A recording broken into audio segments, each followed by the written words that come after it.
Hello students, आज हमारा topic है सर्कल में थ्योरम नंबर 5। सर्कल में थ्योरम नंबर 5 की स्टेटमेंट है, if a line segment joining two points subtend equal angle at two other points lying on the same side of the line containing the segment the 4 points are concyclic. ये हमें proof करना है।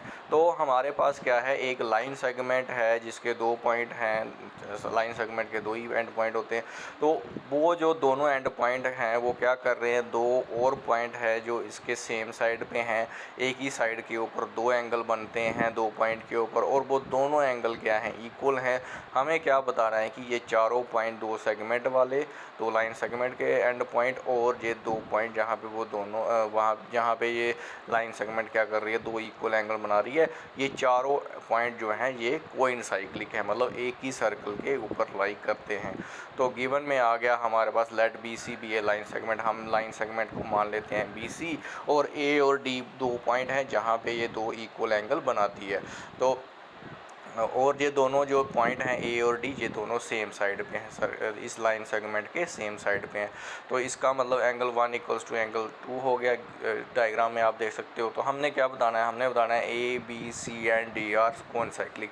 हमने ये चारों point A B सी और D point हमने बताना है कोइंसाइक्लिक है, मतलब एक ही सर्कल के ऊपर लाई कर रहे हैं। तो प्रूफ करते हैं हम। प्रूफ में हम उल्टा मान लेते हैं। हम मान लेते हैं suppose that all 4 points A B C D do not lie on the same circle. हम मान लेते हैं ये सेम सर्कल के ऊपर नहीं लाई करते, मतलब कोइंसाइक्लिक नहीं है। तो फिर क्या है, फिर हम क्या करते हैं कि एक सर्कल ड्रा करते हैं, ड्रा ए सर्कल। तो अब हमें पता है कि सर्कल जो है वो 3 नॉन कोलिनियर पॉइंट में से गुजरती है। तो हम मान लेते हैं इनके जो 3 नॉन कोलिनियर पॉइंट है ए बी सी, उसमें से ये सर्कल गुजर रही है, और चौथे में से ये नहीं गुजर रही है, डी में से ये नहीं गुजर रही है। तो विच यही लिखा है A B C passing through A B C and which does not pass through D.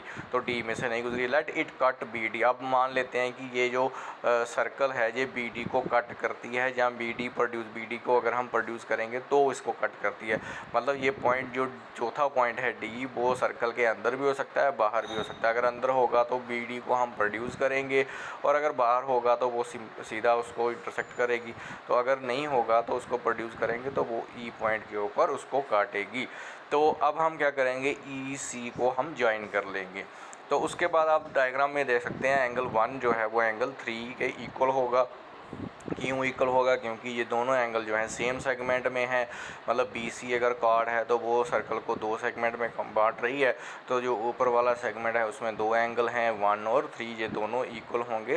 क्यों, angle in the same segment are equal. और एंगल 1 जो है वो एंगल 2 के इक्वल होगा। एंगल 1 जो है वो एंगल 2 के इक्वल क्यों है, क्योंकि वो गिवन में दिया है। तो एंगल 1 इक्वल्स टू 3 इसको हमने फर्स्ट मान लिया, एंगल 1 इक्वल्स टू 2 इसको हमने सेकंड मान लिया। अब 1 3 के इक्वल है, 1 2 के इक्वल है, तो from 1 and 2 we get angle 2 equals to angle 3। Angle 2 जो है वो एंगल 3 के इक्वल हो जाएगा। अब एंगल 2 जो है एंगल 3 के इक्वल हो गया, लेकिन ये ऐसा हो नहीं सकता। क्यों नहीं हो सकता, this is impossible since N exterior angle of A triangle is always greater than either of the interior opposite angle.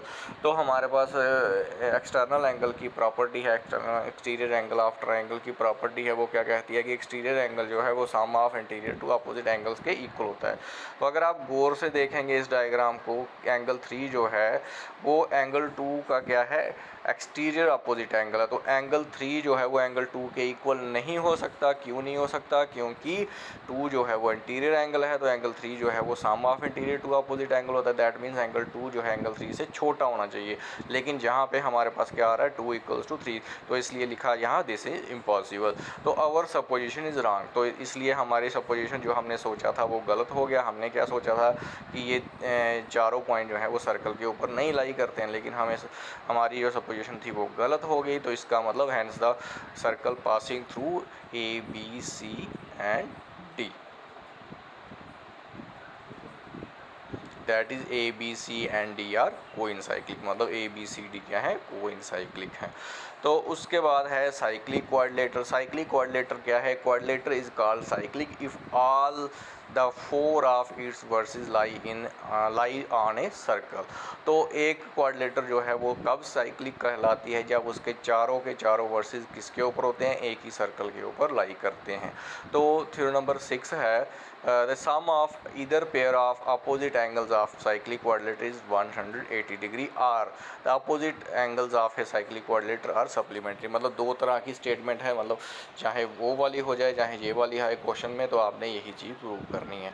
तो मतलब ये हो गया कि अगर कोई साइक्लिक क्वाड्रिलेटर है तो उसके अपोजिट एंगल का सम कितना होता है, 180 डिग्री होता है। ये हमने प्रूव करना है। तो हम मान लेते हैं ए बी सी डी जो है वो साइक्लिक क्वाड्रिलेटर है।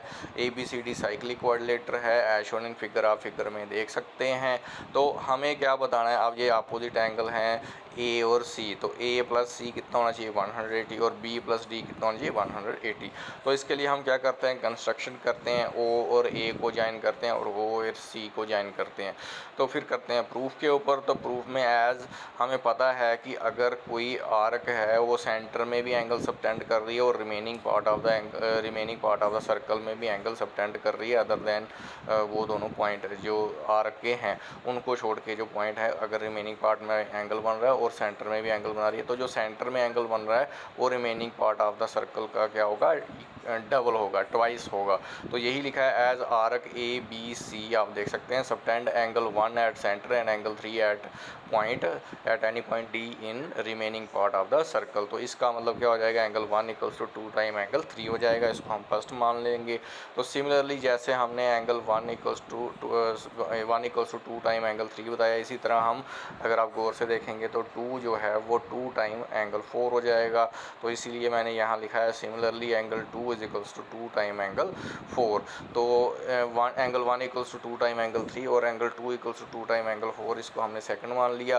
तो फ्रॉम फर्स्ट एंड सेकंड क्या होगा, angle 1 from first and second हम क्या करेंगे, ये इन दोनों को ऐड करेंगे। फ्रॉम फर्स्ट एंड सेकंड नहीं, ऐड फर्स्ट एंड सेकंड करेंगे हम।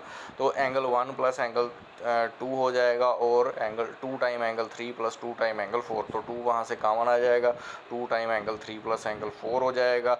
और एंगल 1 प्लस एंगल 3 जो है आप देख सकते हैं डायग्राम में, तो ये एक ही पॉइंट के ऊपर दो एंगल हैं, इनका सम 360 होगा। तो यही लिखा है 360 equals to 2 time angle 3 plus angle 4। तो 360 जो है वो 2 से डिवाइड होगा, तो एंगल 3 प्लस एंगल 4 आ जाएगा। Angle 3 plus angle 4 360 divide by 2, तो वो आ गया 180। अब एंगल 3 प्लस एंगल 4 और कुछ नहीं, angle B plus angle D है। तो angle B plus angle D कितना आ गया हमारे पास, 180 डिग्री। तो जिस तरह से हमने angle B plus angle D बताया 180 डिग्री, उसी तरह हम बता सकते हैं angle C plus angle A plus angle C भी कितना है, 180 डिग्री। तो angle B plus angle D 180, angle A plus angle C 180। तो यही हमें प्रूव करना था, हैंस प्रूव। तो इसी के साथ ये साइक्लिक क्वाड्रिलेटर की भी थ्योरम कंप्लीट होती है। तो इसके आगे हम कल करेंगे। ओके।